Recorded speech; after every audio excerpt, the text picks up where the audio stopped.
probably should have checked, made sure I didn't turn the buttons off. Okay, we're still good. Yeah, everything's good. We're here. We made it. All right. So what's up? Should we dive in then? Yeah, whatever you want to talk about, dude. All right. Welcome everybody Welcome to the Good Dumb to Fun the Good Show. Dumb Fun Show. Emphasis on the fun tonight. I was going to say something mean and I stopped. We've been struggling to get this figured out. We are on location at Casa de Horton, and it's just a new area, new setup, and I'm going to have to mute that. So that's fun. We're rolling now. So is it that right? You just mute that real quick, right? Oh, see, you know the buttons, dude. We're good. Yeah, dude. Hey, edit that out. Yeah. So it's staying in. Listen. Dude, the more I work on this, the more I, because originally we thought it'd be funny to just be like, yeah, cut that, edit that, bleep that, and now I'm like, I'm not doing none just of that, dude. If you Who say cares? it, I'm leaving it in. Nobody's dude. listening to this anyway. Yeah, dude, we're good. All right. Hey, this is a special night. Tomorrow, episode 0 posts, whether we want it to or not. Dude, so yeah, it's scheduled. We've done it. We'll have something on the internet that's not just sitting in our back pocket. This is episode 2, our third recording, celebrating the launch of a podcast that's not out yet. And so you know what? But that's good, dumb fun. That's what this is all about. Yeah, that's what we're all about, baby. Yeah, but it's been a good time. I have gone and came back from vacation, and then since our last recording, we got outside and had some fun on our day off. Yeah, dude. And so it was fun. I did something I'd never done before. We went kayaking. Yeah. Which Patrick's a pro at, by the way. I'm a pro at drowning. He was basically I'm a pro at. You were basically like our guide. Yeah. You were like our adventure guide. Yeah. Because, listen, after doing it enough times, almost dying is not fun, And because I've done that specific thing on that specific river more than once, my whole thing was like, how do I make sure these guys just have fun and don't go through what I went through? Now, even in my, I had it easy too, because when I flipped, I had 3 people swarm me and come save me. So it's like, even in my experiences, I didn't have a horrible experience. Not like that guy I was telling you about who floated an hour and a half because his buddies just left him. Yeah. And said, see you later, idiot. Yeah. That's, I don't know if I'd ever get back on the water again if somebody did that to me. Yeah.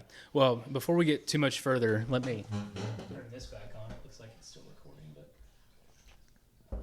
I think that green light, yeah. Yeah, I just get nervous. We're learning, dude. I get nervous when the screens go black. And yeah. Anyway, we'll talk all about our... Every episode is going to look, sound, and feel different until we figure something out where we're like, all right, we like this. Yeah, and that's what, This may be it. Who knows? This could be the one, and Yeah. we're like, all right, hey, well, I'm going to set it, wife. We need to do this every week at our house. Yeah, it's going to come out. Our wives' names are going to slip eventually. Yeah, for sure. It's just going to become a family show anyway, so everybody knows who we're talking about. They're the ones that are going to watch. Yeah, but hey, we'll get into our adventures. But what you been up to? How's everything going with the car? Oh yeah, no, I forgot we talked about that. Yeah. No, it's good now. I drove it here. Yeah. Okay. And I it's wondered. good. Yeah, I saw it parked outside. Drove I didn't it here. know. It's been driving good as far as I can know. Yeah. But man, we ain't been much to nothing. Now that we're done with that, we're kind of trying to calm everything down, get back to a basic space of let's just do the normal stuff, taking care of the house, taking care of the dog, doing fun stuff. We're hoping to get up to some fun times on the 4th of July. I'm trying to plan a big shindig and have everybody hanging out on the 4th of July weekend. Yeah. So that's the next upcoming thing for me. Awesome. But other than that, we're just chilling. What about you? Yeah, I'm just waiting for my family to come home, to be honest. I've been busy. We're not going to show the whole house on the video, but I've been busy. I've been doing stuff. I've been kind of piddling around, tinkering and toying, but I'm like, man, I miss my people, Yeah, for sure. So I'm glad that's why we did this here tonight, because I'm like, you know what? I got the empty house. I'm bored. I'm lonely. Let's get somebody over here and share a meal with me, please. So we just got done eating, and we decided let's go ahead and record while we're all groggy and tired from our meal. Yeah, dude, because we can't record us eating, because then that would put us in a whole other category. Just a bunch that we're not trying to. That's a niche we're not trying to get into. Yeah, yeah. You thought, what's that guy's name? The hot dog guy. Oh, which hot dog guy? The guy like that the world record eater. Yeah, guy? yeah. I don't know. The only hot dog video guy that I can think of is that guy in the bandana that goes, "I'm just saying," and he goes, and then. What? You know what I mean? I think I've seen that. Yeah. Put that on the screen real quick of him just. Yeah. Yeah. So we're gonna have to put trigger warnings. Oh my gosh. Yeah. You know what's funny? As I was getting everything scheduled to post, like on YouTube and on the podcasting networks, it asks you a bunch of questions about your content. Yeah. And it's like, what type of podcast is this? And I'm like, man, I don't know. Like, it's not really educational. It's not. We are not educating anybody on anything. We're barely educated. Yeah. But put that on a t-shirt. Yeah, yeah, and we'll get to t-shirts in a minute because everybody watching can see something. The like the questions it asks, like YouTube was funny. It was like, is this content made for kids? And I'm like, well, no, but it's not inappropriate. Like, we're never going to post anything that's not appropriate. Yeah. Like, this can be played safely around children. Yeah, but it's not made for children. Like, we're not Mr. Rachel or whatever. Right. And then I said, no, it's not for kids. And then it was like, well, is it appropriate for an audience under 18? I was like, yeah. So, like, the questions it asks you about, like, what we're doing, I'm like, man, we're figuring it out. Stop asking me all these questions and just let me post it. Just let me post it. So, anyway, episode 0 comes out tomorrow, and then episode 1 the week after that, and then I guess this will post the week after that. So, we might be getting into 4th of July time around that time. Who knows? So, by the time this airs, we're going to lose track of all this. Yeah. Like, it's fresh now, but, like... Well, and we're pre-recording right now because we're figuring out what we're doing. Yeah. Eventually, live studio audience next week. Yeah. Oh gosh, it'd be a live studio, but nobody would come. I would just, man, could you imagine we go to like an open mic somewhere with like 5 people in the audience, and we're like, can you just let us sit down for an hour and do our podcast? Yeah. And then just silence. Do you know how to work these microphones? I'm just thinking we're doing this in front of 10 people and nobody finds it funny. And they're just on their phones. We drop something and we're just like, Nothing, dude. Yeah. Well, that's, half the time I tell jokes anyway. So, and that's what this is all about. We're doing this for us. That's true. And if anybody else likes it, great. For sure. But anyway, so your t-shirt. Yeah, dude. Good Dumb Fun Show t-shirt. Tell us how you got here, and then we'll let people know where maybe they can get one of their own. Yeah, my wife wanted to get involved. She was like, you guys are having fun doing your thing. I want to help. And I was like, okay, well, how about you've made shirts before, so how about you make us a shirt, maybe some coffee mugs or something. And the shirt was the first deliverable, but it's awesome. It fits great, feels good, comfy. So, and when I was leaving tonight, she was like, well, why don't you wear your shirt? And I was like, fair enough.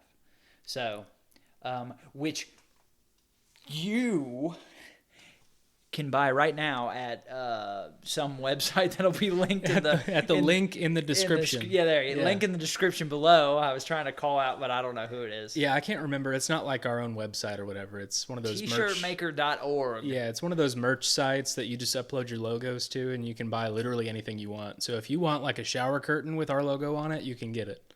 Oh, it does more than just t-shirts? Oh yeah, whatever you want, crazy. Dude. Okay. Yeah. That's so exciting. Yeah, it's got t-shirts, mugs, pillows, like throw pillows. Yeah. Posters, and also anything you can put a logo on, you can order. And they do sales frequently, and we don't have any control over that. So if something's on sale, that's not us. That's just that site. Yeah, good for them. If they want to sell something, they can sell whatever they want. So I'll be shocked if anyone ever buys something. But maybe we get 30 cents. Maybe I'll order something. Gets direct deposited. Yeah, if you want to help the Good Dumb Fun Show, you can donate to our cause and get something in return. Yeah. At the link in the description. Yeah. So, I had a funny thought: is if we got to where we had to blur too much stuff, we just open up a Patreon for like $1 and just post the unedited ones in the Patreon for like $1. Yeah, and then, maybe one day. Yeah, and then people can see our. It would be so underwhelming. Yeah, it'd be like a can of soda with the logo on it, or just like we that. say something completely unrelated that had no bearing on the conversation. We just said it because it'd be funny to bleep it. Yeah, like when you called somebody a hamburger. Yeah, or something, exactly, just so dude. It. Yeah. Spoiler. Pull Bleep behind that. the curtain, dude. Bleep Go that. back and watch episode 0. See if you can find the Easter egg. Yeah. But yeah. Yeah. Cool. All right. What do you want to talk about? I was just gonna say. So you want to wrap up? Or Yeah. What, are we doing? What a great episode, Yeah. dude! And this has been the Good Dumb Fun Show. Yeah, thanks for See you tuning in. later. So I thought after our little river adventure, we need to get back to the Cruiser. Yeah. So I dropped it. Well, yeah, and they're gonna dox us now. Yeah. Next thing you know, Redditors are going to be looking at the flight streams behind me and trying to figure out where I live. So so this was your first trip. Yeah, kayaking. Coosa River Adventures. Yeah, dude. Put on a great trip. They're awesome. Love those. I don't mind. They're not a sponsor, but I don't mind saying that because Yeah. it was a really cool experience. But we were off for a national holiday, federal holiday, and we decided to take advantage of that and go do something outside. And we got a small group of guys together from work and got us out there. I can't believe how long we were out there. Yeah. Because I would have thought, okay, it goes by so fast. Like we got there at like 8:30. The guy starts giving his safety spiel at like 9, and then he's done around 10. Yeah, I was gonna say we probably didn't get him. Spiel. It's a lot, but he's developed his bit though. Well, he's done it. I mean, he said he's been doing this for 30 years. He's tens of thousands of times. 3 times a day. Yeah. For 30 years. Yeah, dude. Legit, like. Yeah. Yeah. He's got it down to a probably science. 1,000,000 times. Yeah. And he gets a laugh every time. Yeah. Because I laugh. He was good. Time. He was good. Yeah. We were like, this guy's good. Get him on the show. Live on site. He'd be like, so what are we doing? Yeah. Like, what do you want to do? Yeah, what do you want to talk about? I'm sure he's got stories, dude. Oh, gosh. Yeah. He told some stories. Yeah, he did. In his safety spiel. He's like, that did happen, But anyway, so yeah, I can't believe I would have thought, so we probably, shoved off at like 10 by the time we got up to where we started. Yeah, probably 10, 30, something like that. It's a 7-mile trip from where they drop you off to where they pick you up. And I would have thought it was maybe noon. Like I thought we were out there for like 2 hours, 2.5 hours, something like that. It was 1:30. Yeah. And then we were all starving. We're like, we got to go get some. And that was a quick trip. Yeah. Because normally we were I hauling. like where we stopped the first time. Normally we stay, and we hung out there for a little bit. Yeah, we swam But a normally we spend about half an hour at Moccasin Gap just hanging out. Because you sit in the whirlpool for a little bit, have a good time. There's a whirlpool? Yeah. We didn't even get that far. We did get that far. Nobody wanted, but y'all were so locked in on the rapids that y'all didn't. Because I put it out there. I was like, hey. I missed that. And nobody was listening. Everybody was locked in on like. We were trying to figure out how to not die. It's so funny watching new people when you get to Moccasin Gap because it's like you come up with all your harebrained schemes. Like you're looking at it. Describe Moccasin Gap real quick for the uneducated. So Moccasin Gap, for like the audio listeners, is imagine a wide river and you place one big bundle of rocks in the middle to where it forms a miniature island of rocks. And so the water is being diverted around this island of rocks, and it creates some pretty significant rapids on most days. The day we were out there, the water was a little bit lower than usual, so the rapids weren't too bad, but it also was shallower, so you were bumping into more rocks, you were encountering more obstacles and things like that. So we're standing on Moccasin Gap looking at the rapids, and again, like I was saying, with new people, you get up there and you have all these harebrained schemes about I'm gonna go this route, and I'm gonna like listen to our buddy. He was like, oh well, if you just split between those two smaller rapids, you'll easily slide by the big rapid and you'll miss it, and then you'll just go and be scot-free. And I'm like, that's not how water works, buddy. I'm like, I'm looking at what you're looking at, and it looks like you'll get caught in a twist. Yeah, like, that water is moving. You can't fathom how powerful that water is until you stick your foot in there. Yeah, and just to give everybody kind of a visual of what we're talking about, like what Patrick said, you can either just go straight through it, without stopping And pray. Yeah. and just hope you figure it out along the way. Yeah. Or you'll just flip and then you'll have to figure out how to get back on your kayak. But what we did, thanks to our guide here, is we basically shot straight down the middle and landed on this island that the river like forks around, and that's where all the rapids are, is on the forks. But we were able to stop and park our kayaks and go up top and kind of observe everything ahead of time so that we can then get back in the water, paddle upstream a little bit, and then shoot into the rapids. And so we're all up there like basically strategizing and trying to figure out. I'm like, okay, Patrick, you've done this before. What's the play? And you're kind of talking about like, well, you could do this or you could do that or you could do this. And, you know, my wife did this and she's never did it until, well, there was this one time where she did flip. And so it's like, you know, it just kind of depends on the water. Yeah. And there was so much where I thought I had a good plan. And then I looked at it and I was kind of thinking like our buddy did, where I'm like, okay, I think if I went right here, I could flow because I can see where the water's turning. Right. And I'm like, okay, if I can hug that side and not get dragged in, I think I can make it. But then I'll have to figure out how to turn when the water turns without getting flipped. Exactly. And then I was like, that's not going to work because as soon as I try to turn the kayak, I'm going over. Oh yeah. Like 100%. Yeah. So it was fun. It was fun. And we pretty much all made it. You went through backwards. Yeah, that was unbelievable. So what I have learned in all my times of doing this is that when you feel the water take you, you have to let it take you, because if you fight it, it's going to claim you like Davy Jones. Like it's like, ha ha, come here. So I learned that finally on this trip because I felt myself get snagged. I thought I had my route planned and I was good.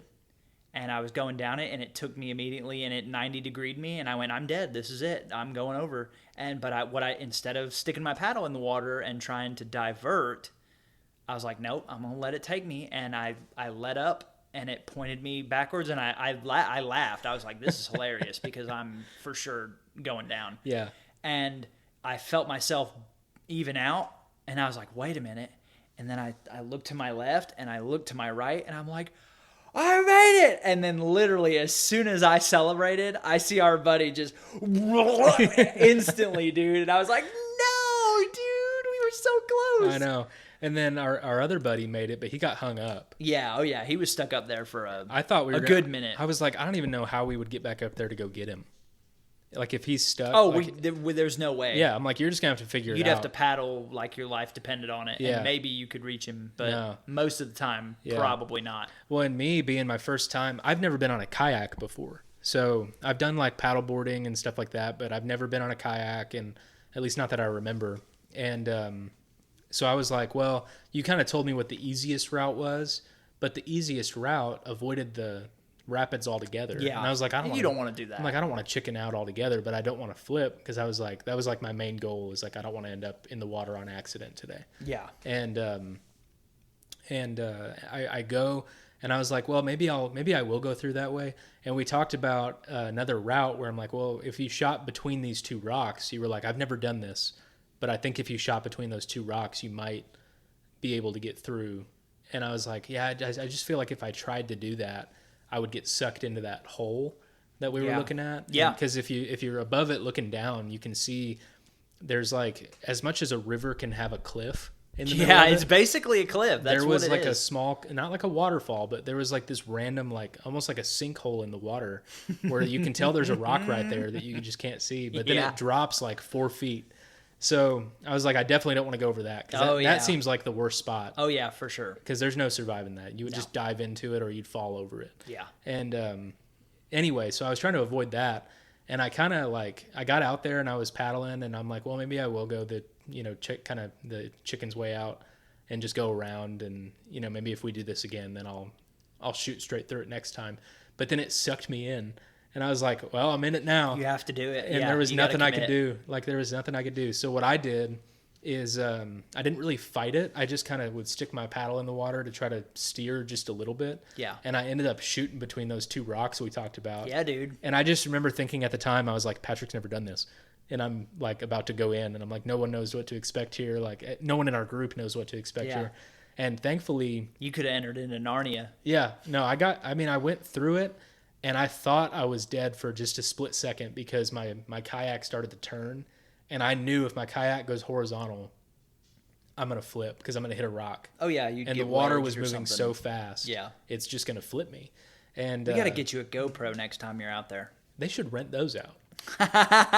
Yeah, let's own $100,000 worth of cameras. Yeah, they rented to give out to else. every single.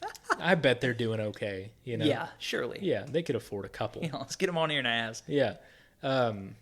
So the I never did flip, and I was happy about that. You did great. Yeah, and I thought it was a good time. You know, I thought we all, did pretty well. And it's so much fun out there. It was a lot of fun, and it took way longer than I thought, but it went by so fast because it was a blast. It does. So, and the thing about it is, you don't realize how fun being in nature is in that respect until you get out there and do it. Yeah.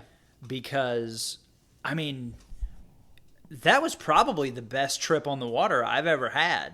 I mean, as far as just the overall everything that happened, the water was just the right level. Mm-hmm. We saw way more nature, like animals. Yeah. We saw a bald eagle. What were turtles, those other birds?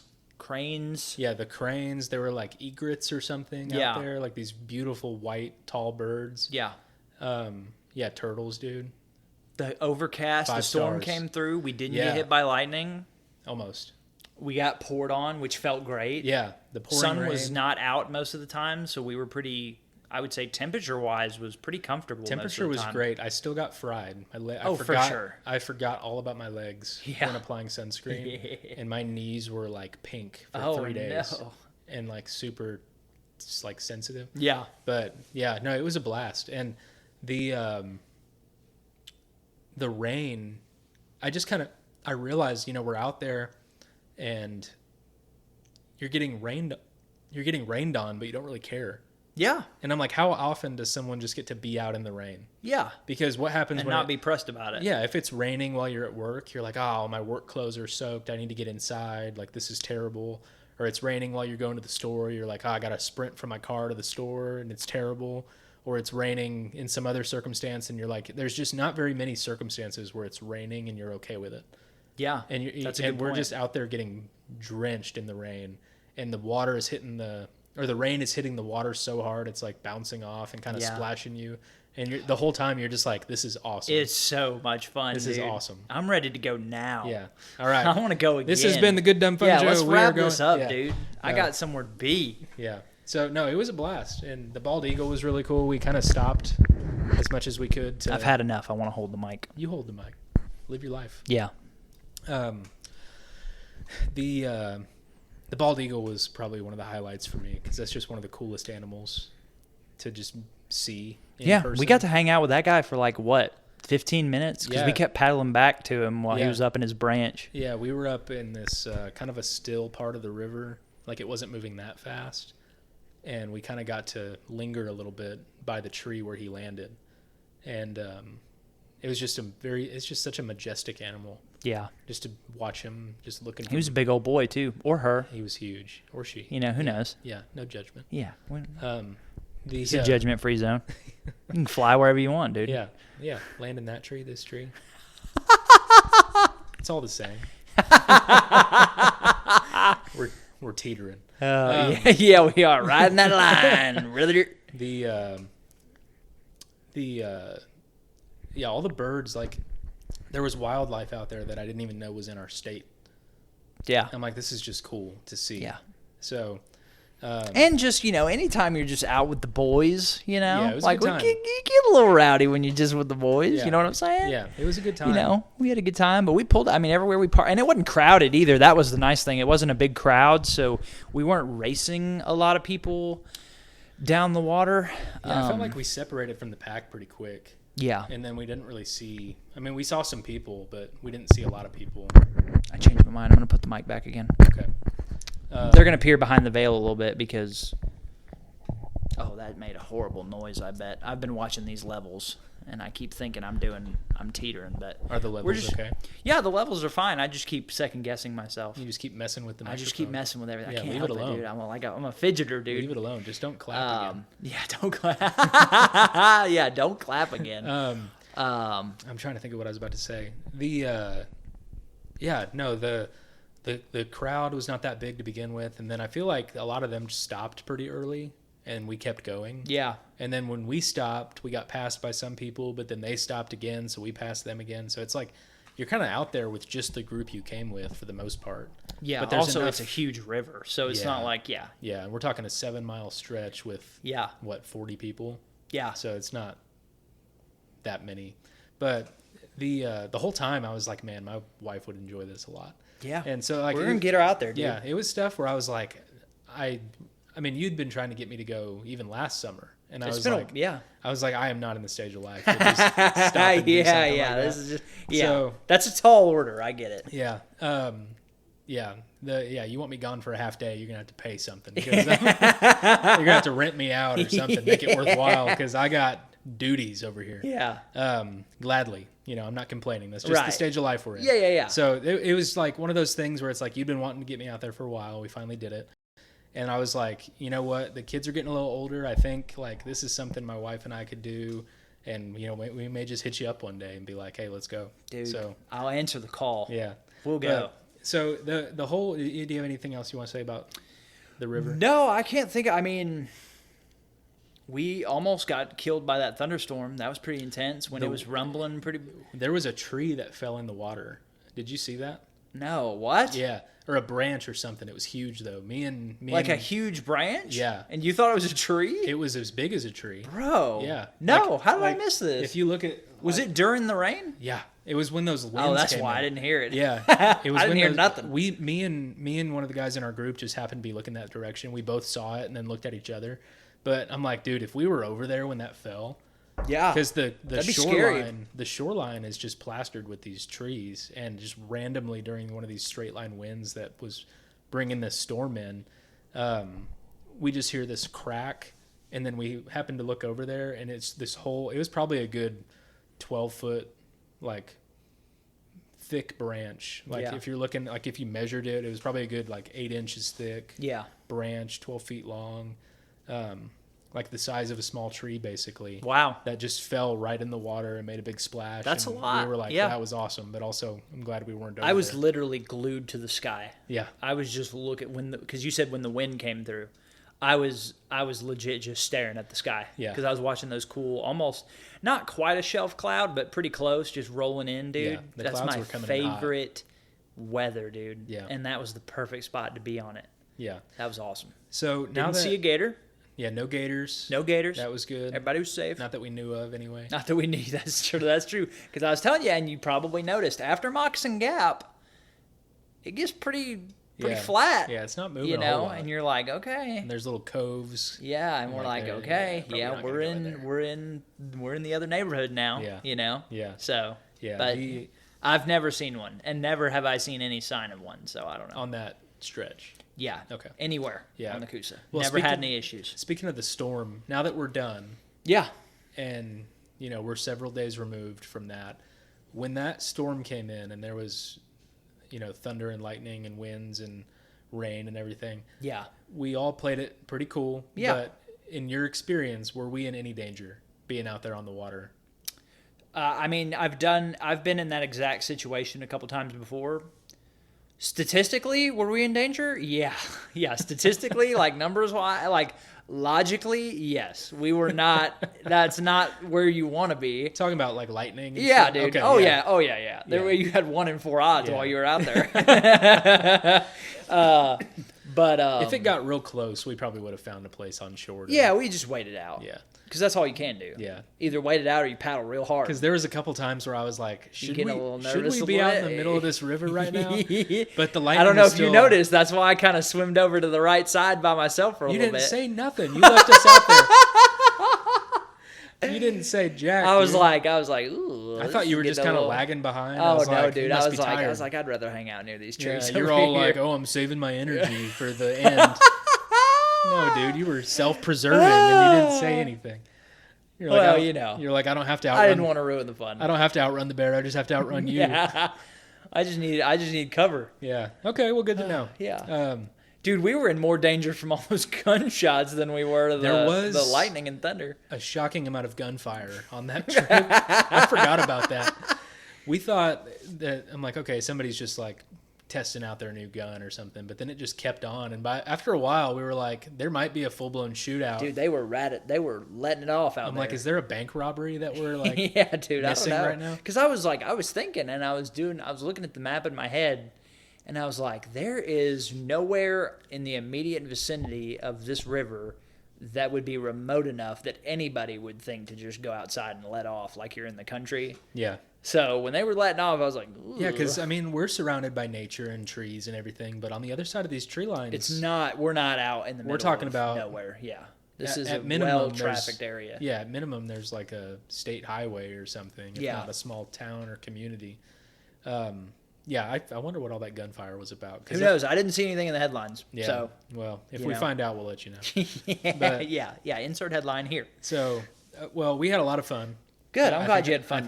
I was really well. I really wanted to make sure you guys had a good time because I want this to. If we ever get to do it again or do something similar, I didn't want anybody to be dissuaded and be like, "Getting on the water sucks." Yeah. No, I think next time I'll probably bring like a water or something to hydrate myself. I forgot to bring a snack and stuff like that. So it's like even a cooler with like a PB&J and for sure, and a like a Dr. Pepper or something would be not a sponsor. Would be something that would just be enjoyable out there. Yeah, for sure. So and it hits different out there, dude. A PB&J sitting on that rock. I grew up on the river in Nebraska, and we were out there on the Missouri River like it seemed like almost every weekend in the summer, and we would do that thing where you buy a bag of white bread at the store, and then you make let's say there's 24 pieces of bread in the bag. You just make 12 ham and cheese sandwiches with mayonnaise and mustard and nothing else, and you put it all back in the bag. Yeah. And so it looks like you're carrying around a loaf of bread, but it's just 12 sandwiches. Oh, dude, that sounds awesome. And it tasted so much better on the river. Oh, yeah. Than it did in any other context. Yeah. Like it just hits different out there. Yeah. I think it's because you're tired. And you're wore out and you're hungry. Yeah. You're because most of the time we don't eat when we're hungry. We eat because it's time to eat. Yeah, we eat because it's lunchtime. Yeah. But when you're out there and you've worked it up and you're like, dude, you know what I want right now? I want whatever's in that bag. I don't care what it is, dude. Some plain potato chips and. But yeah, so in the most generic sandwich of all time. In your experience, since it was your first time, what was your favorite part as far as the overall trip was concerned? I feel like, and I was talking to my wife about this, I felt like that was like my return to nature that I didn't know I needed. Because you hadn't done something like that in a while? Yeah, it's just been so, I mean, again, no complaints about the stage of life I'm in. I love my family, my kids and everything. But stuff like that kind of goes to the wayside for a while because it's like you're just in the thick of child raising and life and work and the pursuit of happiness and all that. So, but then you get out and do something like that, and it's just so refreshing. And we were talking about this on the water. We were like, 100 years ago, this is just what life was like. Yeah. Like before the iPhone, just before podcasts. Yeah. Before this is possible. Before anybody had to hear what we had to say. But that was just how life was. Like you wanted to, you were outside all the time. Because, I mean, there's no air conditioning, so it didn't matter anyway. Yeah. And, we were just kind of reminiscing on a life we hadn't experienced, just, enjoying being outside and talking about how great it was. And I was like, man, I grew up, and we're going to get into this in our conversations, I think. But, I grew up, every summer I would go out to Wyoming and just stay in the mountains for a week with no phone, no service, no nothing, just up in the mountains, the Wind River Mountain Range, and just go up to this summer camp. And it was very we were staying in cabins, but it was very just probably a step above tent camping. Yeah. Because you were in a solid structure. Mm-hmm. And then, there's all sorts of fun activities throughout the week and stuff. But we were out there in the elements, your sleeping bag was your protection from the temperature at night. Yeah. And the cabin was your protection from any wind or rain or animals, but like I just loved being outside. And I think that was my favorite part of the trip, was like just being out in nature and just getting to experience the full force of whatever nature had to bring for us that day, which was a whole lot. Yeah. And, you know, we got the wind, the rain, the sun, the heat, there was a little bit of a chill in the air at one point, like when the winds came through and stuff. Yeah. So it's like we kind of got it all and got downpoured on and saw a bald eagle. It was so cool, yeah, dude. Yeah. It was awesome. I've been thinking about it a lot. And, yeah, and I grew up the exact opposite. I spent probably until I was like 16, I spent as much time as I could inside playing video games, and that was just my entire youth growing up. Like I didn't go inside unless I had to. And it wasn't until somebody eventually made me do something like this until I realized, like, oh wait, outside is awesome. Yeah. Wait, this is way more fun than just, you know, sitting inside and playing the same thing you played for 2 weeks straight. Yeah. And this was all, I mean, this river trip was all on the heels of me being up like fishing in North Dakota. So it's like I had been spending plenty of time outside as of late. Yeah. Doing stuff, and you know, the boys enjoyed fishing so much. I was like, well, shoot, maybe this is something we can get them into to get them outside as they grow up, you know, stuff like that. I'm like, I grew up outside, and I want them to grow up outside to some extent. You know, they have so much more than I ever had growing up because technology's advanced so quickly. Yeah. But the idea of them just like enjoying the outdoors, which they do right now, but I want that to continue because, you know, I enjoyed the outdoors until I got a GameCube, you know, kind of like what you were saying. Yeah. And then it's like, hey, video games are fun. Video games are fun. Video games are great. They're relaxing. But man, they're a good outlet, but they have nothing on. But do they what we absorb did. you too? But yeah, they don't. Ultimately, it's nothing compared to having a good old trip with the boys. Yeah, out on the river for 6 hours or whatever it was. And again, that was a fast trip. Yeah, we were moving pretty fast. Yeah, we kept because normally it takes longer than that. Well, we also didn't bring any food or anything. So everybody's right. We stopped like, and ate at a local place afterwards. That was pretty really hype. Good. Yeah, that was great. And again, accentuated by the fact that we had all eaten nothing. Yeah. Since we woke up that morning at like 6 a.m., 7 a.m. whenever you were up. Yeah, we could have had. Because I was up at like 5:30 getting ready. Yeah. I was just making sure I had everything. And yeah, I think somebody could have handed us some like unseasoned cooked beef or something. And we would have been like, this a bunch is of ground beef in a bowl, and they were just like, "Here you go, you animals." Dude, we would lap it up like a dog. We were so hungry and just worn out, but it was a lot of fun. Oh man! So that sort of stuff, you've gotten a lot more adventurous the last few years. Because I remember when I first met you. Oh, I didn't do nothing. You were like, I'm not leaving my zip code. Yeah. You know, like. Hated it. Yeah. And now you're like world traveler. Yeah, dude. I love it. So very, like, where did this adventurous spirit come from all of a sudden? Well, my wife dragged it out of me because as we, you know, when me and my wife got married and we kind of get into this stage. As all husband and wives do. Yeah, as all husbands and wives do. We did it the old-fashioned way. We got married. Yeah. We didn't just, just stay dating forever. That was a bit that was going nowhere. I tried. Learning comedians. Half the joke is just dying. Throwing it out there. Yeah, dude. And that one died. That's okay. But we'll edit that out. No. So when we got married, your wife. And we were, I think really it probably started with our honeymoon because I probably shouldn't say honeymoon because it was probably before that. We were taking trips and stuff before that. But our honeymoon, even though, and this is a story for another time, probably not going to tell this right now, but our honeymoon did not go the best. I remember. Just because of, things that happened that kind of, we had to cancel the trip. But I think when the initial part, the first part where it was kind of our first big, like, oh, this is our first big trip together that we planned. We spent the effort doing it, and we're going to do this thing, and we were out there, and we were on our own, and it was like, okay, this is us. Because I've been on trips all the time with 50 other people, 30 other people, like in big groups, whether it was a youth group or a church thing or something like that. But for it to be kind of that localized, hey, it's just me and my wife, and we're having this big adventure, like, I think that's where it kind of sparked. And because my wife is an encourager, is that if I have an idea that I'm like on the fence about, she flips me into I should absolutely do that. Because I could be like, I think it would be cool to like drive to this place, but like it's kind of far and like I don't know how much it's going to cost. And she's like, we should do that this weekend. She's and I'm like, I already booked tickets. All right, dude, let's go. She's like, I booked tickets while you were telling me. I think it was really, in my memory right now, our honeymoon really sparked the thing where I was like, oh, I can just go and do things. Yeah. Because there's nothing stopping me from doing the thing. Yeah. Because it used to be, a lot of it was fear.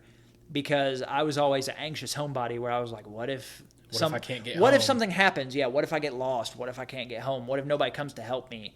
And it's like, in today's day and age where it's like, I'll be fine regardless.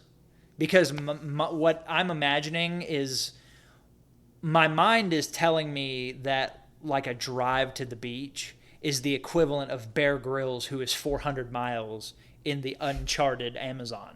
Like my brain makes those the same thing, and you're passing a sign every quarter mile. Exactly, and you're like, telling I'm me, like Survivor Man. Yeah, dude. telling me literally where I need to go while your phone's talking to you, telling you where to go. And my brain is like, man, what if I lost service? What if I have to drink my own pee? Yeah, what if I lost service and I couldn't? What would I do? It's like, oh, maybe you could just keep driving on the paved road where cars are coming and going. I'm just picturing your phone dying and you just veering off the road. You're Literally, like, oh, no. you joke. It's happened more than once. But yeah, so that sparked it, and then it just now with me, I have such a hyper focused, like I just get locked in, and so now traveling is that's my thing. Yeah. You know, we went to Alaska this year, saw the Northern Lights. Yeah. Twice. Did all the three times. You went to Alaska. Oh, we went to Alaska twice. Yes. Because the first time you went, you couldn't. First see the time Northern Lights. blizzard came through. Yeah. Ruined everything. There was practically the whole place we were at shut down. Yeah. We could barely find food. Yeah. You know, Yeah. the employees at the hotel started to eat the customers. We were just on the last floor, so they reached us when the blizzard cleared out. Yeah, They were like, "Oh, wait, you guys we're got good." lucky. Yeah, They're putting their forks yeah, they back were in their backing coat. up. Yeah, they're Yeah. backing up slowly. Like, Like, you made you got it away with time. it this time. But so you go to Alaska, you see the Northern Lights. Yeah, so we went out, and that locked it in. Like if there was any hesitancy before, the second trip, like working out, was like, oh well, we can go anywhere. We'll just figure it out. Yeah, and that's what blows my mind when I think about you, and this is a commendation to you. Because I'm like, man, I remember, because there's a little bit of travel required for work, you know? Yeah, when I just want to make a 2-hour drive. You're like, I can't go to the next town over. You know? Yeah. What if I can't find my way back? Yeah. And I'm like, you'll be fine. I remember like getting on Google Maps with you and showing you where everything was at and all that. And I'm not making fun of you. I'm just saying, that's just, it's crazy. I remember that's where we were. And then you're like, you know, your honeymoon was in the next state over. Yeah. And that was a disaster. You came back. The honeymoon was the trip was a disaster. I'll say that. I'm not trying to cast doubt on your honeymoon. He's like, the marriage was a disaster. Yeah, honestly. It's been... He's like, the wedding sucked. It was rocky from the jump, but I'm just kidding. Yeah, I was like, maybe this isn't going to work. Oh, man. Joking. No, when the honeymoon didn't go well, I was like, oh, that's not going to help your travel anxiety. Yeah. Like, I remember thinking that. Right. And then now you're like, I'll just go to Alaska whenever I want to. Yeah. And like, that's about as far away as my brain can fathom. Yeah. Like, on this continent, you know? And I'm like, I just can't imagine a couple of years ago you doing that or wanting to do that. me either. So, like, Me that's... either, 100%. But I think you defined the adventurous spirit really well when you're like the whole go and do thing, which I think is some company's slogan or something. Not we're sponsored. Yeah. I don't know if it's like the North Face or one of those like adventure type apparel companies or something. I forget who it is, but somebody says go and do. But that whole concept of just being like, you kind of realize, hey, there's a freedom out here that I don't have or that I don't utilize enough. Yeah. And there's like an adventurous spirit inside of me that I didn't know, like a fire to be kindled. And like, that's what I always liked about Wyoming, because you get up in the mountains and there's no like itinerary that you're like, you know, there's paths and trails and schedules for like, okay, you know, lunch is going to be at this time. Maybe there's a hike scheduled at this time, and somebody who knows where they're going is going to be the one in front, and everybody's just following them, you know? Yeah. But like, if you see a big rock and you're like, you have a thought cross your head, you're like, I want to go climb on that rock. you can go climb on that rock. There's not going to be like a state park ranger that's going to come and be like, hey, get off that rock. It's like, no, this is what the outdoors are about. Like, there's whole like hobbies, and people like will have careers of just like, hey, I'm going to be the best rock climber I can be, or I'm going to be the best, whatever. Like, there's so much out there that you just don't get to see, that pictures do not do justice. Oh, for sure. And the when you experience it, you can't get enough of it. Oh yeah. Because you feel like you're just like, was that a basilisk? Did you hear that? That was my dog. That was one of the dogs? Yeah, that was Dude. That was Samson. Are you talking about? Dude, cut that in with the scene from Harry Potter and the Chamber of Secrets, dude, where that big snake makes like a gargling sound. Yeah. Bro. No, he's asleep and he just sighed. Like he kind of yawned a little bit. That genuinely scared me, dude. That sounded like a dragon rumble, like Smaug or something. It was like, ooh. All right, sorry, continue. Yeah, no, that's fine. That caught me off guard, dude. Yeah, no, there's no like. I'm in unfamiliar territory. Yeah, there's no eerie like snake creature. That's our lab mix. That's Samson, and he's just taking a nap. Oh man. So, but anyway, so it sounds like you just kind of caught that bug. Yeah, for sure. And you've just been and going that's and why doing. I tell everybody that you should always do something you haven't done before at least once, because all it takes is one time for you to figure out whether you like it or not. And if you don't like it, then you wasted one day. But if you like it, then you found your new thing. And I've never been a huge, like, get lost in the woods kind of guy.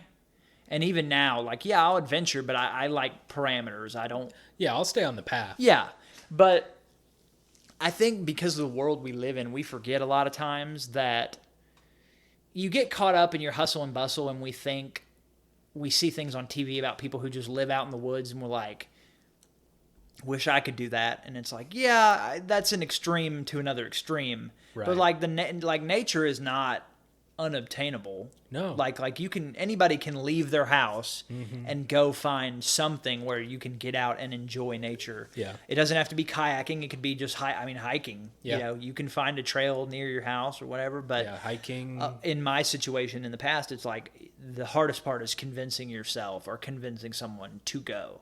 Yeah. But speaking of adventures, it's like, yeah, we went, one of my bucket lists was to see the Northern Lights. And when we went and saw such a fantastic display, we got home and we were like, all right, well, I want to go back. But now it literally went from, okay, Alaska was cool. Now let's go to like Japan. Let's go to New Zealand. Let's go to Norway. Let's like it went off the rails. Yeah. And we're ready to rock and roll. But we're, now that we've dialed that back a little bit, especially after buying a car. Oh, yeah, that'll help. We're looking at more things locally to do and things like that. And there's always something to do. But is there anything, not necessarily like a bucket list, but is there a adventure that you've always thought about that you're like, if I ever got the chance, I'd want to go do this adventure? I don't know about a specific adventure, but I always thought it'd be cool to go to like Australia or something, like even like in the cities like Sydney or Perth or something, just to see it. Because I'm like, I grew up watching the Crocodile Hunter and stuff like that. Yeah. And I loved the idea of Australia, and I'm like, man, that'd be a place that'd be so cool to go see. I want to go to like Steve Irwin Zoo and stuff like that. And some of the stuff we got to do on our honeymoon, my wife and I's honeymoon, not our honeymoon. Some of the stuff we got to go. No, we're not together. Yeah, not like that. We're together in the same room right now. We're together as friends. Yeah. We're good buddies. Yeah, I got a funny story about that. Oh wait, what? All right. Yeah. Go ahead. So anyway, on my wife and I's honeymoon, we got to go, like we went to Jamaica, and that was like kind of our big like first excursion together. How did you like Jamaica? We loved it. Yeah. It's a lot of fun. It was a lot of fun. We went to Ocho Rios and we stayed at a resort, like you do on a honeymoon. But we got to go and do all the fun like excursions and stuff. Like we went on a zip line tour and we went on a boat tour. And so we got to go out in the ocean. We got to go out in the forest, the forest. I don't know what to call it. So there was a lot of fun stuff we got to go do together. And kind of like you were describing, it's like, man, this is like super exciting. Yeah, it's dude. a lot of fun. It's awesome. And it's one of those things that's like, man, you want to go do stuff like this more often, but you can't afford to go to Jamaica all the time. Yeah. And but there's like you said, there's so much stuff to do locally. Like if you have a lake nearby, there's guaranteed to be like hiking trails and stuff. I grew up in Nebraska, and even there, where that's like, it's kind of stereotypically flat. It's not as flat as you think, but it's kind of stereotypically flat and, flyover country and all that stuff. But there was so many state forests and stuff like that where you can just go and do stuff out in nature, or like go to the the zoos and stuff like that. It's all fine and dandy, but like to get out in nature and just enjoy the outdoors is so freeing, I think, for the human spirit, especially nowadays when we're all so glued to our devices all the time and we're always inside. And like I was working outside today, and I remember thinking, like, it was hot today and I was working outside for a while, so I got just disgusting, and I was out there just working. And then after a while I started to like not care anymore. Yeah. Because it's like, I knew, like, okay, before, dinner time or whatever, I'll be able to get inside and clean up and shower and all that. And then I'll be, nice and fresh and clean again. And I'll feel good about that. But like, even while you're out there, like there's something about just like being outside, even out in my front yard, and just being in the elements for long enough to you get to a point where you're like, you don't really care that you're like sweaty and sticky. Yeah, you're just having a good time. Yeah, well, I was not, but I got a lot done. He said, "This sucks." Yeah, no, I was clearing out trees and all that building sort up of the stuff. indomitable human spirit. Yeah, so, but no, I think as far as adventures are concerned, most of mine center around like my Wyoming trips. Like, there's a really cool area near Lander, Wyoming. That's where my grandma lived. And it's called Sinks Canyon. Sinks like kitchen sinks. Mm-hmm. So Sinks Canyon. And it's basically this inlet where these rapids come down, and you can go and hike down into it. And the water all funnels into this like cave, and it goes down deep into the mountain to a point where it's like people have tried to go. Like a sink. Yeah. Yeah. So people have tried to go down there, and it gets to a point where a person can't fit through it. Not yet. Right. You've seen those videos. Well, yeah. I don't like those videos. But they make me, you don't want to go do that? We could go do that. Cave diving? Dude, there's a cave around here we could go do. No. We'll record it, dude, and we'll put it on this podcast. No. No, the cave diving stuff, you've sent me videos in the past, and I'm like, I just can't even bear to watch this hardly, because it just makes me so like makes me claustrophobic for them. Yeah. And I'm not like a claustrophobic person. Yeah. But the idea of that are some of the horrible stories we've talked about. At work? Yeah. Yeah, where we should be working. Yeah. Nobody from work watched. Earmuffs. Oh, name time. We're blurring that. We got to blur that. Yeah, we got to bleep that. Bleep that. Do need to Bleep blur that. Bleep that. Bleep that. Bleep that. Okay.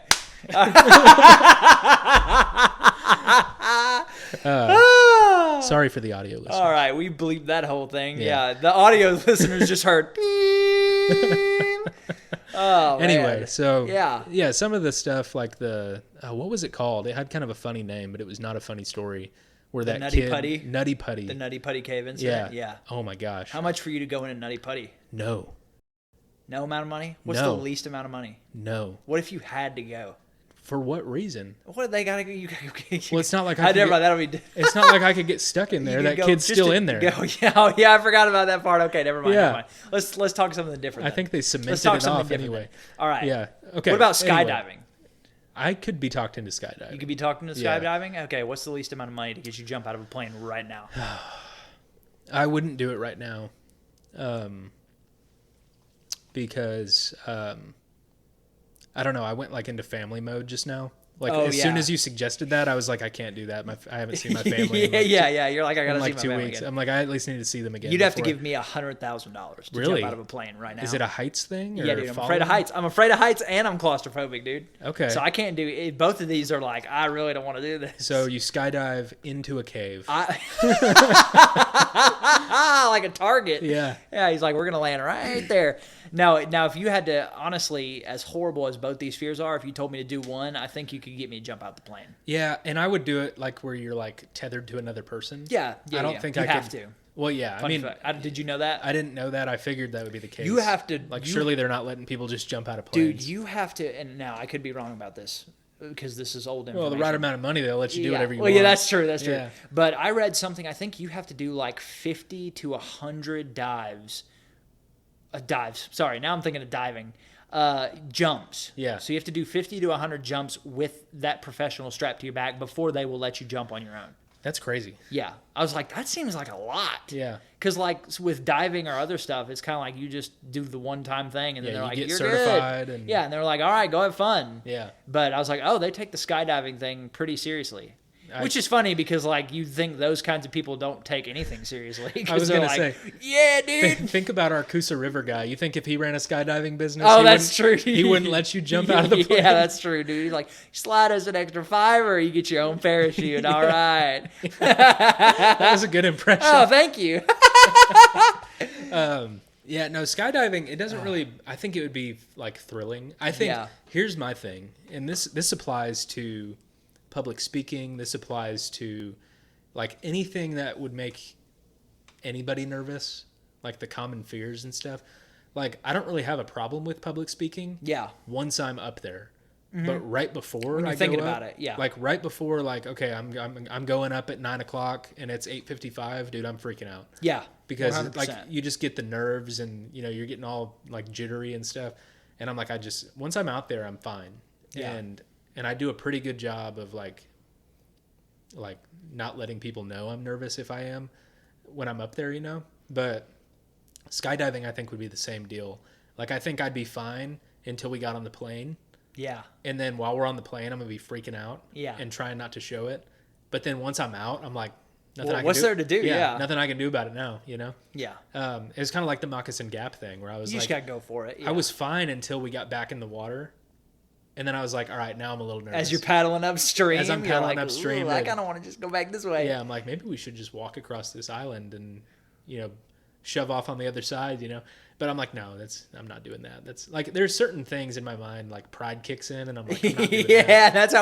That's how people die. Yeah. Or I'm like, obviously, I'm not. They're like, you're getting ready to jump out of this plane. And you're like, man, my vest just feels kind of loose. Is it supposed to feel that loose? Yeah. I'm just being scared. Let's go. What are all these extra zippers for? Yeah. Should this cord be tied to anything? Oh man. Yeah. No. I would hate every second of it. Yeah. No, I would have certain like requirements. Yeah. Like I would need it to be like watch them pack the parachute. Yeah. Well, that I'm like I wouldn't know what they were doing anyway. Oh, that's true. Yeah. They could be packing a lunch for all I know. But I would need it to be like a reputable company that does this all the time, that takes safety seriously and all this yeah. stuff. Like I would need it to be not some guy with the hand painted sign that says "We'll skydive for lunch" or something. Yeah. He's got his own little plane, like one of those one propeller, like the. He's like, hey, can you go pull that propeller for me real quick? And then jump in the plane. Watch your hands. Yeah. I'm gonna start it from in here. You just pull on that propeller really hard, and that'd be so funny. We'll get it running. Oh man. No, yeah, I would need it to be like a reputable thing, but yeah, I think I could do it. I could do that before getting the thought of getting squeezed and then being stuck, because that's my big fear with anything, because that's my claustrophobia started with a situation I had as a kid where I was stuck, and then my like the feeling of being stuck is just mortifying to me, of like being like, oh, I can't move, I'm just stuck, and so I'd rather, as much as I'm afraid of heights, you could, because like you said, once you're out, it's like, okay, cool. Well, it's not in my hands, so I'll just let my gums flap in the wind. But this is a good segue to potentially Patrick's favorite new segment, and Okay. that's how do you feel about that? Oh, and it's where we get to make Josh watch videos and gauge his reaction. So this video is going to pair in perfectly with what we've been talking about. It's not the Nutty Putty thing, is it? No. Okay. Wouldn't that be I'm crazy? I do not want to watch Wouldn't that be again. crazy? He's like, yeah, here, watch this 40-minute documentary about this guy who died in a cave. Rest in peace to that guy. No, so you watch that. You can. Okay. It doesn't need audio. Will you this can be just watch playing it. for the people? Yes, yeah. It'll be. They'll see it. Oh gosh, I already read the. Yeah, don't read. No, don't read. Just press play. All right. We're pushing play. Yeah. Nope. It gets better. I hope. And if you want, you can describe to the audio listeners right now what we're watching. The audio people don't. Oh no. Okay.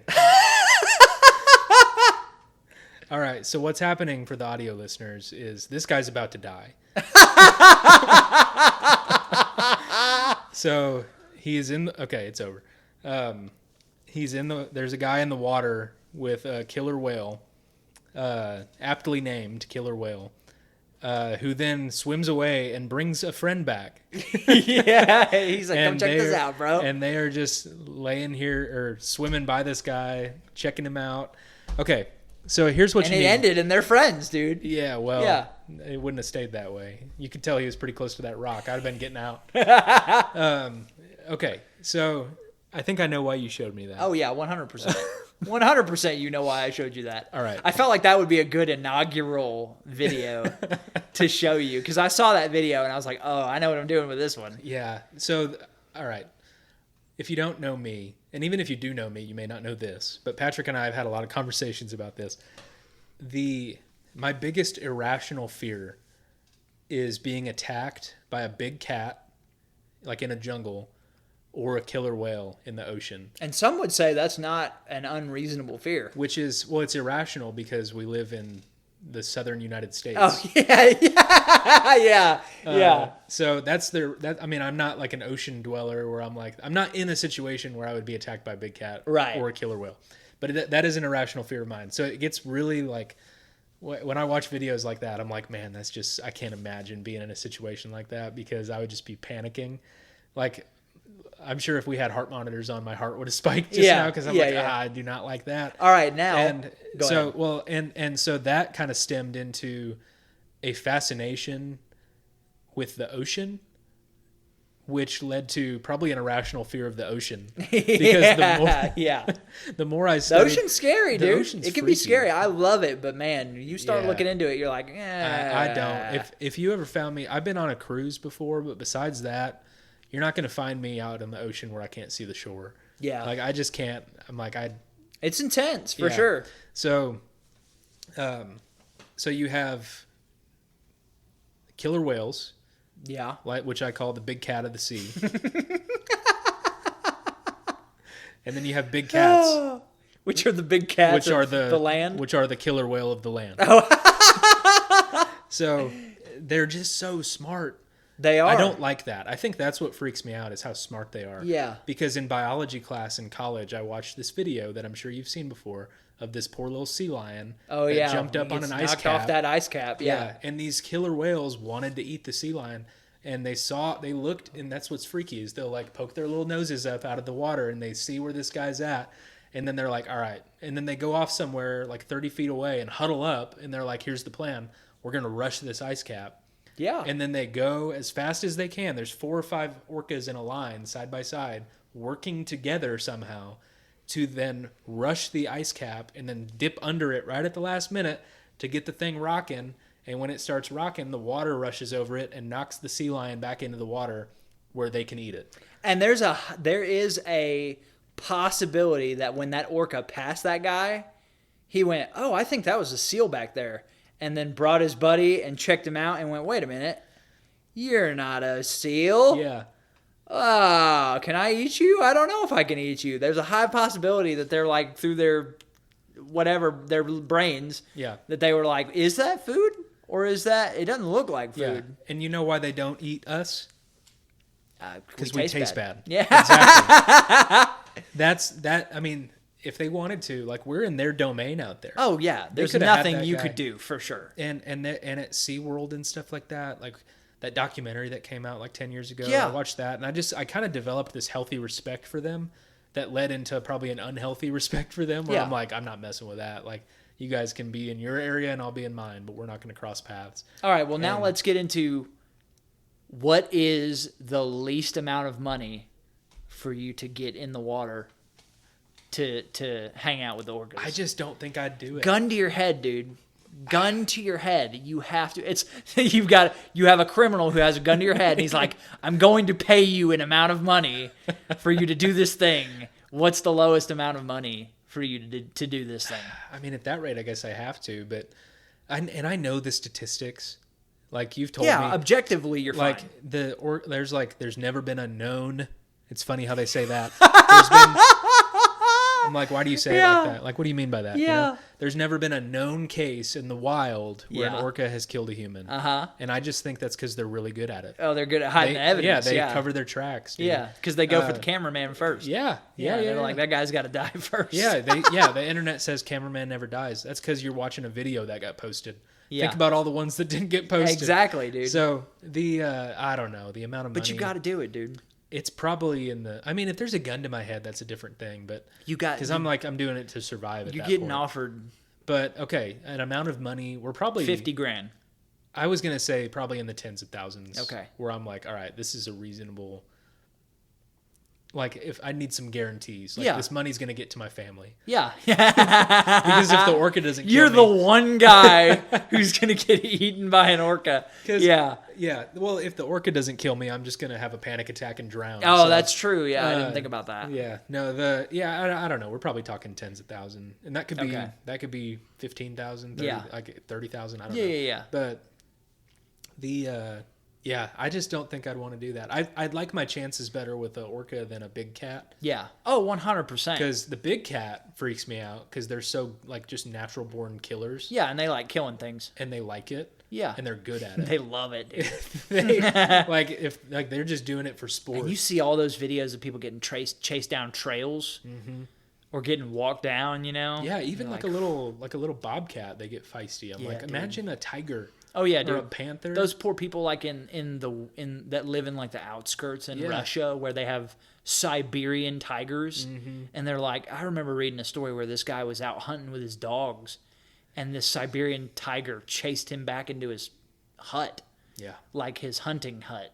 Yeah. And he just got locked in because this Siberian tiger was like, I'm just going to wait till this guy comes out and maul him and his friends. Yeah. And you're like, yeah, I get it. I get the fear of it. Yeah. But you want to know something crazy? Yeah. Is that I was looking into doing this to go swim with orcas. And you're going to find this hilarious just because you're like, leave them alone.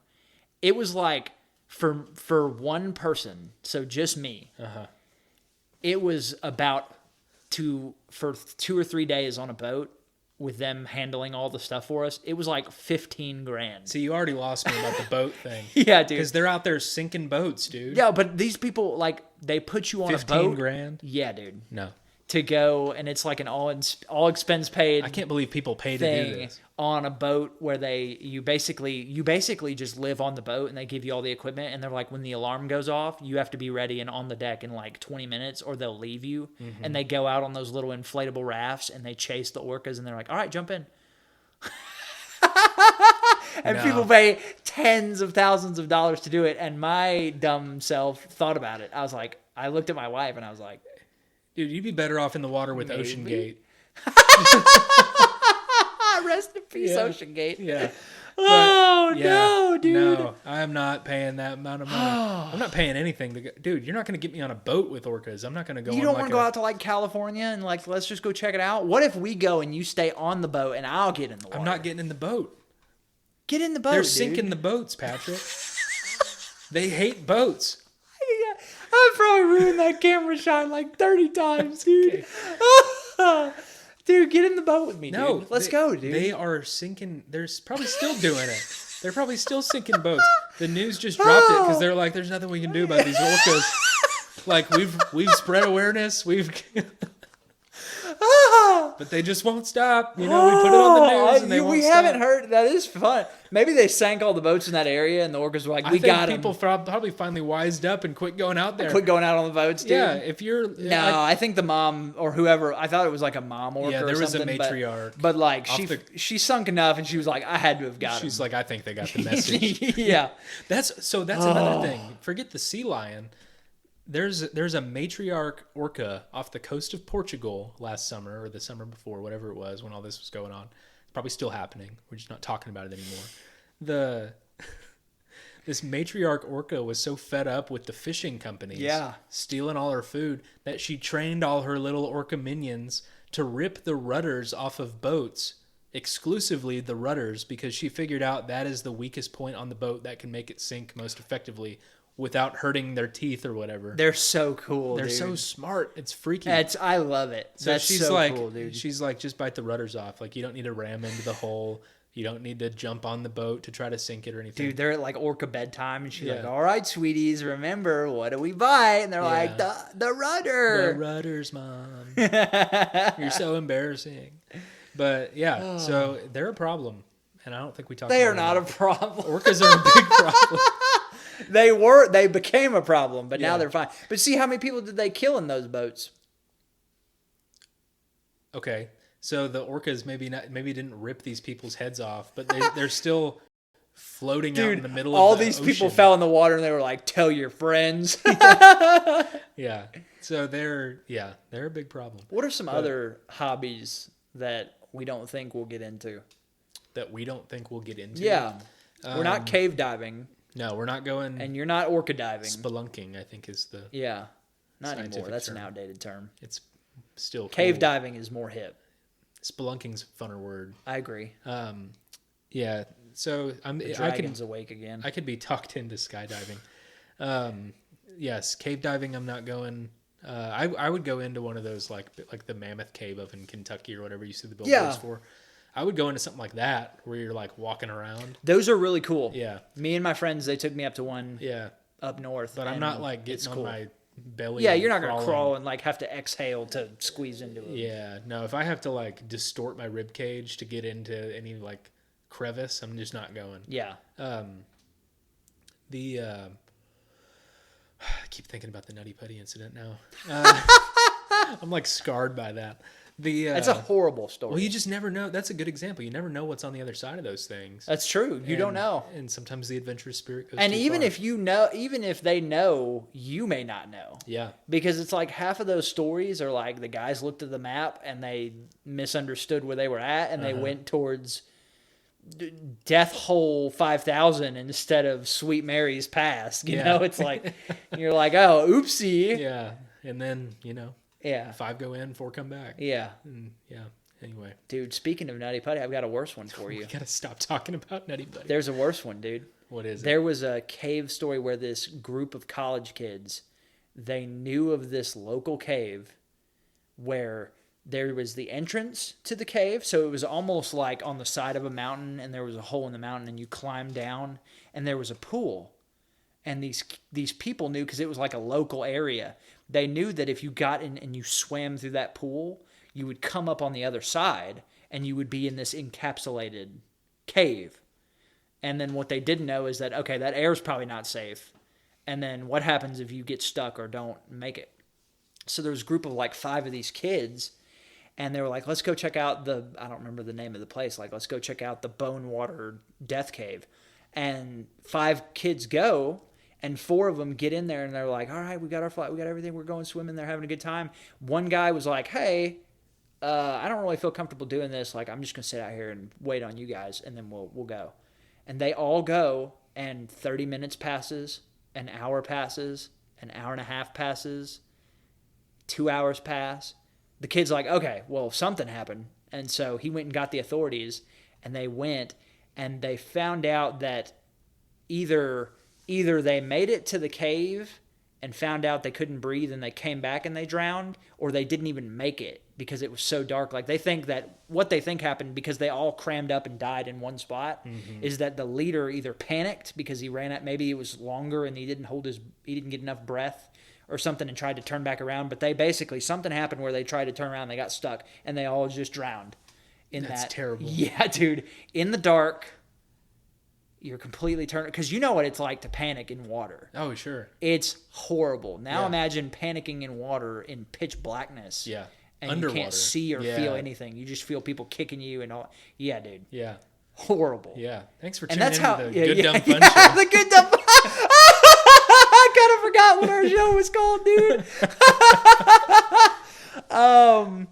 Yeah. So, but see, here's the thing with hobbies is half of cave diving stories like seem to end with that. Yeah, there's no good cave diving story where they like went went and had a good time and came home. Yeah, but what about versus the orca stories where it's just like, oh, you got a happy video on the internet of some sea puppies doing a little dance. No. That's what I'm saying, dude. No. It's okay. No, they're not. They're not that innocent. I can't think of any other. Well, rock climbing. Yeah, I wouldn't be into rock climbing unless it was like the type where you're like on the ropes, chained to everything. Yes. Yeah, I could get with that. Free climbing is the one where they don't wear anything and they're just like, I'll just climb this rock. Yeah, they just put chalk on their hands. Insane. Yeah. Those guys are next level athletes. Yeah, their grip is crazy. Yeah, dude. If you ever see, like, you can almost spot them from across the store. Like, they're in the, like, they're in, like, the rock climbing gear section at the sporting goods store. And you can tell who's legit and who's not because their forearms are as big as their head. Yeah. Because their grip is insane. Yeah. And the same area in Wyoming, every year there's a big rock climbing expedition that takes place. And a bunch of people will kind of just converge on this one location. And it's like straight up like the face of a rock, like the face of a mountain. And it's not, I don't think it happens every year, but it's not uncommon for someone to fall and die.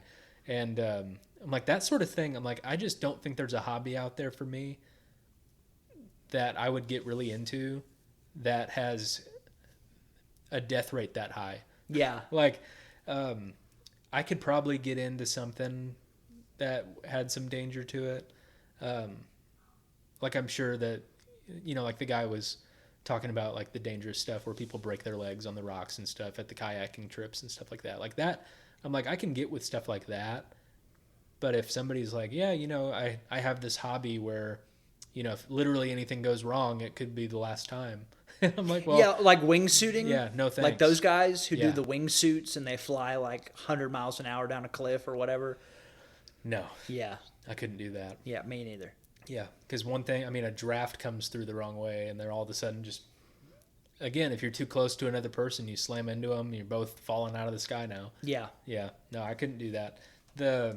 Are there any other, I don't even know what other dangerous hobbies there are. I'm sure we could find some if we sat and just Googled it. Yeah. But most of it just has to do with like just putting yourself in an extreme situation, like kayaking is fun and whitewater kayaking is fun. But like when you look at the most extreme whitewater kayaking where you're like, nothing lives in this river, like nothing living can survive in this river. Yeah. And you're like, yeah, I'm gonna go get, because it's so I'm gonna go get tossed around in that. Yeah.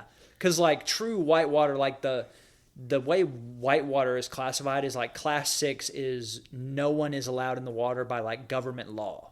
Like they're like, this water is so powerful that like nobody's allowed in it. Okay. And so you just, and some people will go in there and be like, oh, I'm going to go do that. Yeah. And you're like, okay. Yeah, good luck. But like true whitewater, like what we experienced is not whitewater. No. But even like low level whitewater is like, okay, I can get behind that. But the stuff where like the swells, it's nothing visually but foam. Mm-hmm. I'm like, no, dude. Yeah. I'm good. Yeah. That's like saying you want to go practice your laps in like the biggest riptide the beach has ever seen. You're like, I'm not going to go do that. You're just getting a washing machine, essentially. Yeah. And you can't come and you can't get out. Yeah. There's nothing anybody can do for you. No. I remember people would go swimming in the river, in the Missouri River, and at certain times of year, the undercurrent was so powerful that if you weren't wearing a life jacket, if you went too deep, you just didn't come back up. Yeah. Because it would just nothing suck you can you do. in. I'm like, water is freaky. Yeah. Which is why I stay out of the ocean. Because that's the biggest water we know about. Yeah. Submarining, I wouldn't do. That's not a hobby, but I wouldn't do that. I wouldn't want to go. I just watched the Ocean Gate documentary. How was that? It was good. It was about what you expect. It was good. He says he's like, was, yeah, dude, it was good. Made me laugh. It didn't make me laugh, but there was a lot of good like intel on like everything that led up to that event. Yeah. Which was what, June 2023. Has it been that long? Yeah, the Ocean Gate submersible Titan went down to see the Titanic with a small group. I can't believe it's been that long. Yeah, and it was, you know, one of those things where it's like you just kind of see a news headline pop up about. You're this, like, what? Like this submersible has lost contact with the ship. And I remember when we came into the office that day, and we were like, you were like, did you hear about this thing? And I was like, yeah, what's the deal with that? Yeah, we talked about it. And then it it became like, this whole thing overnight. Yeah, it's like a worldwide sensation where everybody's just like glued to their... That was so sad. At the time, it was so sad. Yeah. I mean, it's still sad. Well, but I'm just saying, at the time where there was hope, and you were like, maybe we can save these people. For several days, everybody kind of thought like we could find them. We just lost communications. Yeah. They're running out of air. They have 2 days left of air, so we got to find them soon. And then you find out on like day 5 that the Navy is like, yeah, we heard a pop like a week ago. They knew the whole time. They knew the whole time. Like, dude. It was a recovery mission the whole time. It was not a search and rescue. And we're not laughing at that. Like, it's a horrible situation. It was tragic. We're laughing at each other. Yeah, it was a tragic situation. And but I remember we came in like every day and was like, yeah. Did you hear anything? Yeah, and like, no, did you? Yeah, what's the update? Like we were like glued to the news and the YouTube updates and stuff. But anyway, I just watched that Ocean Gate Titan documentary on Netflix. So you wouldn't get in one? Not that deep. What what if James Cameron had his thing and he was like, it's a new one. You go do this one time. Yeah, never been used before. Yeah, because I watched his when all that was going on. I got real into the Titanic and everything, and I rewatched the Titanic movie. I watched James Cameron's Challenger Deep documentary, where he goes down by himself to the Marianas Trench, and in that documentary, he's taken a way higher quality submersible than the Titan, and he almost had a failure because his weights wouldn't drop. Yeah. And so he almost got stuck down there. And if he was down there long enough, he would have had a catastrophic failure too. Yeah. And he was like, he used it once and was like, all right. Yeah. That's it for this one. Yeah. It's got to be disassembled. It's got to be recycled. Crazy. Yeah. A multi-million-dollar machine, I'm sure. One use. Insane. Disposable. Like a multi-million-dollar disposable can. The ocean is cool, dude. Yeah. What about space? Now that we're getting rockets up there more and more, did you see the most recent SpaceX rocket exploded? They're struggling. I thought it was like a war video where they were like, oh, somebody's getting blown up or something. Yeah. They just said, nope, recent SpaceX. I was like, bro, have we not figured this out yet? Have we not figured out how to just not make something explode? Yeah. I'm like, brother, we got somebody to the moon, allegedly. Yeah. In the 60s. Yeah, when we were fighting with Russia over who's going to get to the moon first, we magically got someone to the moon. But I'm like, man, and we haven't been able to figure it out since. We have sent so many rockets to space. I'm like, how are we still blowing up on the ground, dude? You know what I think? I think, and I don't know anything. This is just me speculating with no information. I think SpaceX is just trying to do pretty much everything on their own. And they're trying to... Oh, they're just not getting any help. They're trying to innovate. They're trying to, they're trying to do things... Like, they're almost probably having to reinvent the wheel in some ways. Like, I don't know how much help they're getting from NASA. I don't know how much research they got. I'm sure they got a lot more than I'm giving them credit for, and I'm sure they tried. I'm not saying this is lack of, research on their part. I just don't know... Like, the people who have been to space before probably are not helping them get to space. Oh, yeah. So I feel like... For sure. Like, NASA is in 2025, and SpaceX is probably in, 1958. That's a good point. I didn't think about that. Yeah. It could be that they're just not getting... They're having to figure it out, so to speak, and it's just... We're just having to watch it. Yeah. Well, but when I saw that, right, did you see it? No, I didn't see it. Dude, it was... I've seen it. I thought it was a movie clip. Yeah.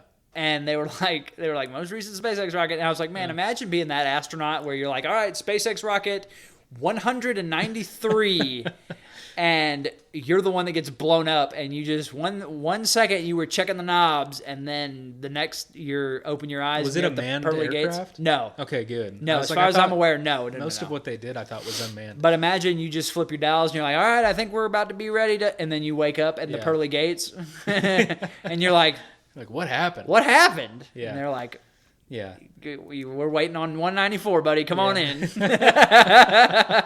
Yeah. So it exploded and kind of like it exploded in catastrophic fashion. Wow. It exploded like you would think it was like a nuclear test footage. It exploded and it was nothing but fire. Wow. It looked animated. Like was it did down not in Cape Canaveral or something? I don't remember where it was at. Okay. But I just remember the explosion. And it did not get any airtime.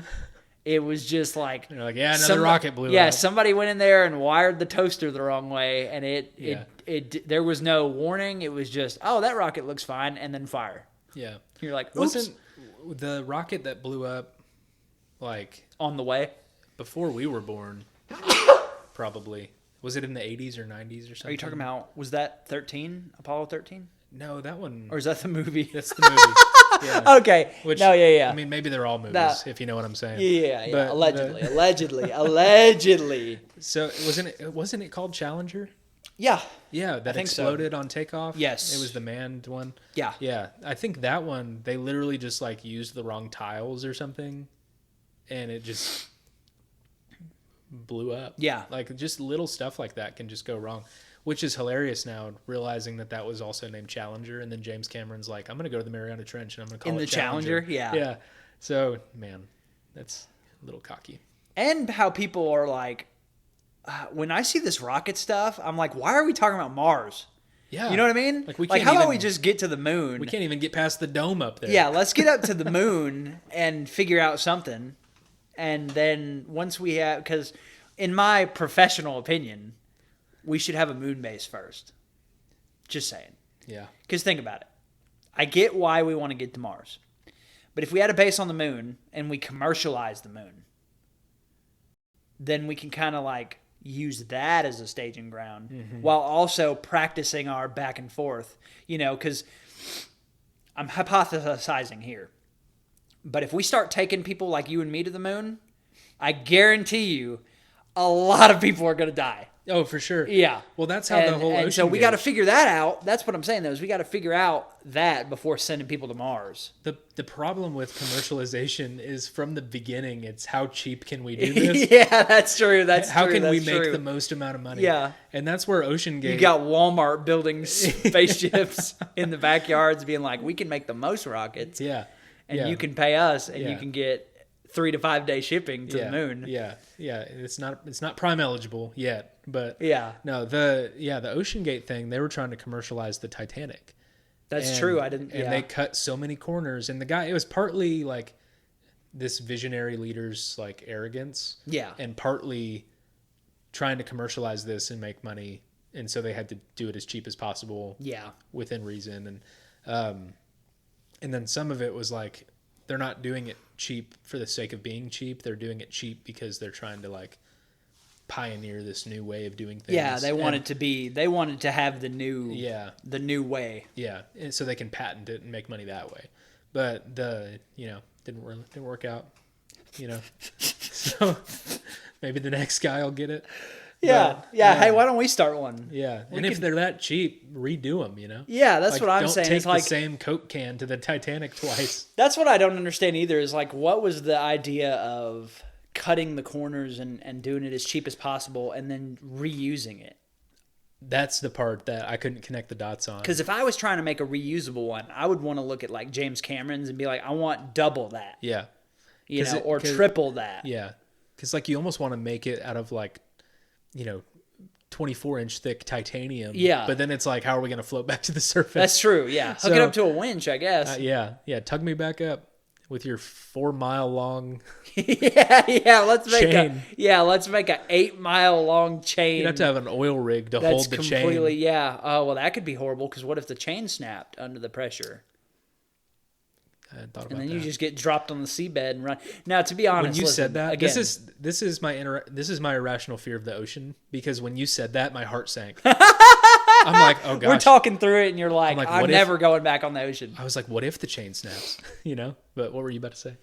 I was just thinking, I was like, and rest in peace to those people. Oh yeah. But the way that it happened, in my mind, a worse thing that would have happened is had they got stuck down there. Yeah. And just waited to run out of air. Yeah. No, that would have been way worse. Yeah. Because at least in all the like simulations and stuff, they said like it's not like they were in pain or suffered. Like they were just like, okay, the Titanic is cool, and then they're at the pearly gates. The consensus that I've heard seems to be that right before the catastrophic failure happened, they had a moment where they knew it was about to happen. Oh, but then before they could even really do anything, it just happened. Yeah. And never mind. That's So equally as horrible that they were like, oh, we're gonna die, and then that's the sad part. Yeah. Which I was out there trimming a tree today, and this is related, I promise. And I had to get up on a ladder at one point because my saw got stuck. Like, it's a long story, but I had to get up on this ladder, and I'm climbing up there, and I had to move this branch that I just cut off of my saw so that I could release the saw. And while I'm up there doing all this on the ladder, I had a moment where I almost like fell. Yeah. And for that split second, I was like, I'm going to die. And then I was fine. And I was like, whew. So I think it was just like that, where they were like, they heard a, and then they're like, uh-oh. Yeah. So I think they just had like probably a brief moment of fear, which is sad to think about. Yeah.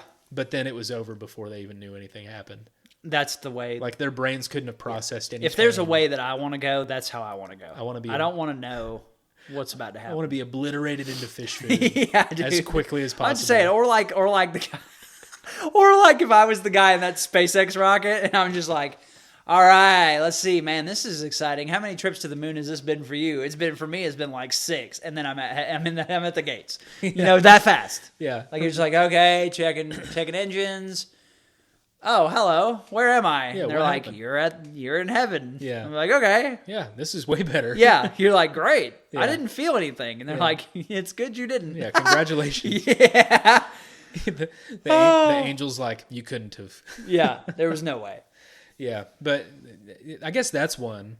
And I don't even know where we're at on time, but that is one thing I think I could do. We're at 1:30. Really? Yeah, dude. All right. Celebratory launch of episode 0 tomorrow. Yeah. So long show tonight, folks. Thanks for tuning in. If you're still cracking with us. open an ice cold, not sponsored soda. Yeah. An indiscreet, or I don't even know what word I just tried to say. But anyway, the space thing. Yeah. They were a few years ago, they were commercializing, and they may still be doing this, I don't know, where you could like go up into space for a second and then come back down. Yeah, you're talking about those suborbital flights. Or one of the airplanes that goes up to where you can That is also, I priced that as well. Those are about gravity. $20,000 for like a 1-hour flight. So I would never pay that. But if they offered. Yeah, but if I had an opportunity, I think I would do that. Yeah. Because I don't think that's not like in my realm of like, because I feel like when you're in an airplane, it's almost like not real. Yeah, 100%. If you ignore looking out the window, if you're not looking out the window every second, you're just like, yeah, whatever. I can look out the window. I don't really have a fear of heights like that, where I'm like, I kind of enjoy seeing the landscape and the geography and trying to guess what city we're flying over and all that.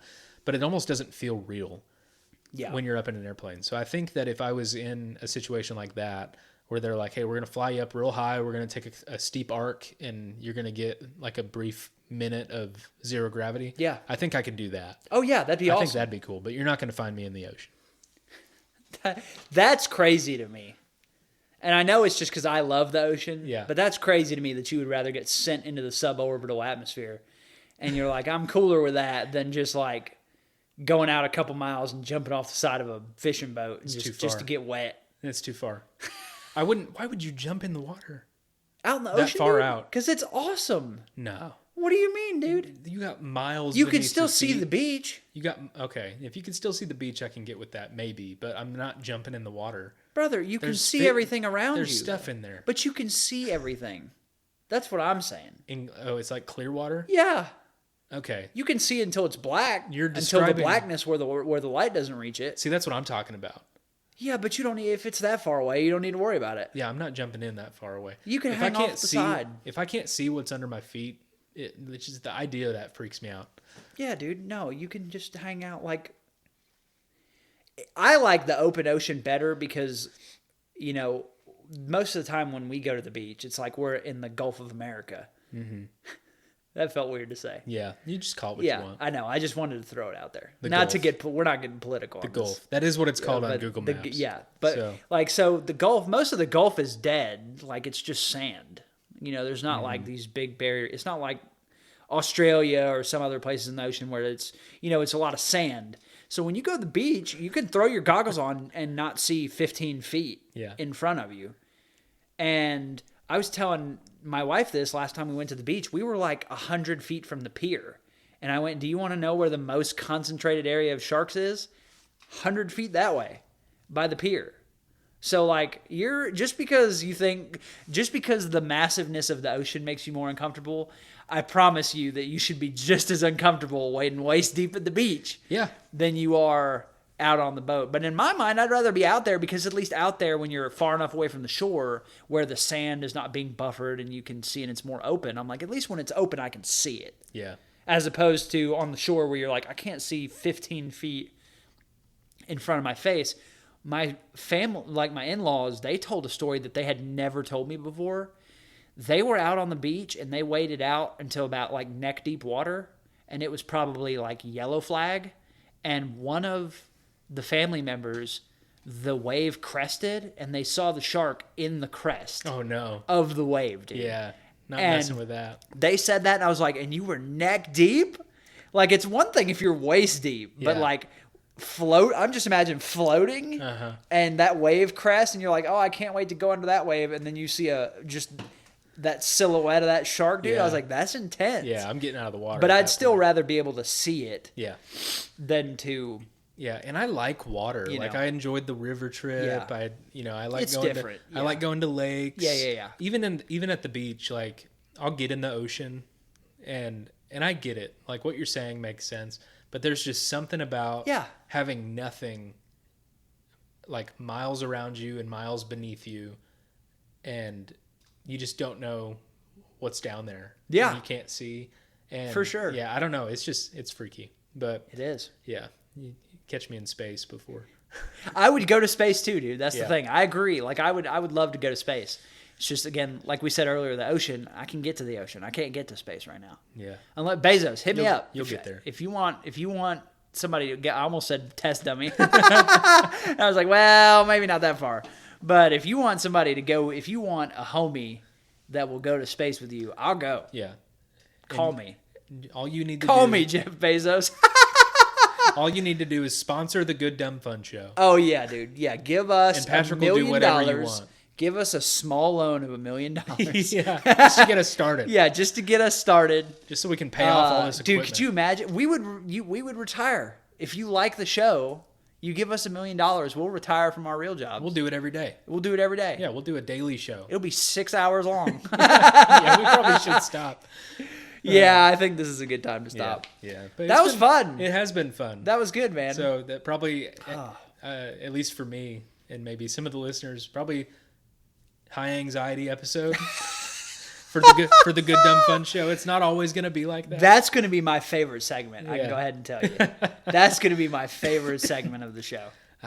Well, I'm glad I can oblige. Oh, man. All right. Well, you got anything before we sign off? No, I think we're good. We're going to, get back into the work week and family's coming back in a few days. So kind of going to get back into the swing of things and get back to normal, I think. So I'm excited for that. Yeah, me too. And I'm glad we also picked a good time because my allergies are kicking up. I'm starting to run and snot and all this stuff. So good timing. That's a good time to sign off. I want to make sure I'm not, I'm just going to hide out of these cameras right now. We'll freeze frame on you for a second while I get all that off my face. All right. Well, I've been Patrick. And I've been Josh. And this has been the Good Dumb Fun Show. All right, man. I looked at the wrong camera. I was looking over here. Oh, man. That was fun. That was fun. All right.